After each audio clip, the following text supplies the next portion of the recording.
கூட்டணியை உருவாக்கின பிறகு திமுக தலைவர் திரு மு க ஸ்டாலின் அவர்கள் கூட்டணியில் இருக்க அமைச்சரவை விமர்சிச்சார். எங்க கிட்ட எல்லாம் சொல்லாம போயிட்டாங்க, எங்க கிட்ட சொல்லிட்டு தான் அவங்க அமைச்சரா இருக்கணும், இவங்க செஞ்சது தவறு. அதுல திரு ஏராஜ் அவர்கள் ரொம்ப வாயில் சொல்ல முடியாத அளவுக்கு வார்த்தைகள். நான் ஒன்னே ஒன்று பதிவா கேட்கிறேன், திமுகங்கிறது தனி கட்சி, காங்கிரஸ்ங்கிறது ஒரு தனி கட்சி, ஐஎம்எல்ங்கிறது தனி கட்சி, கம்யூனிஸ்ட்ங்கிறது ஒரு தனி கட்சி, பிசிக என்பது தனி கட்சி.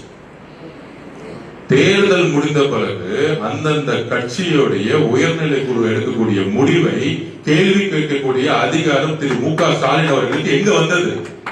எங்க வந்ததுன்னா, ஏன் தோத்தாங்கன்னு கேள்வி கேட்டுட்டு இருக்காங்களே, இந்த பண்ணையார்த்தனமும் இந்த ஆதிக்கம் தான் அவங்களுடைய தோல்விக்கு காரணம். இன்னைக்கு வரைக்கும் புரியல அவங்களுக்கு.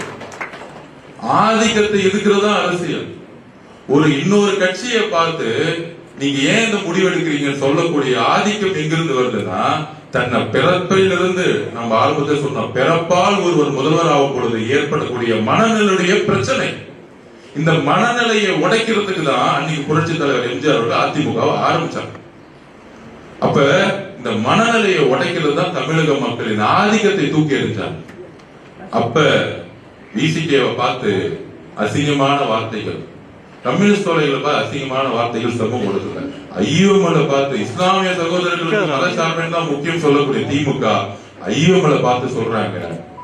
அப்ப காதர் மொய்தீன் சார் பேசவே மாட்டாரு, அவருக்கே கோவம் வந்து திமுகவை பார்த்து இந்த மாதிரி பேசுறீங்க, உங்களுக்கு தகுந்த பதிலடி கொடுக்கணும்னு சொல்ல வச்சது யாருன்னா திமுக காரங்க. அப்ப எங்க ஆதிக்கம் இருக்கு? இந்த ஆதிக்கத்தை ஒழிக்கிறது தான் மக்கள் அணி திரட்டாங்க.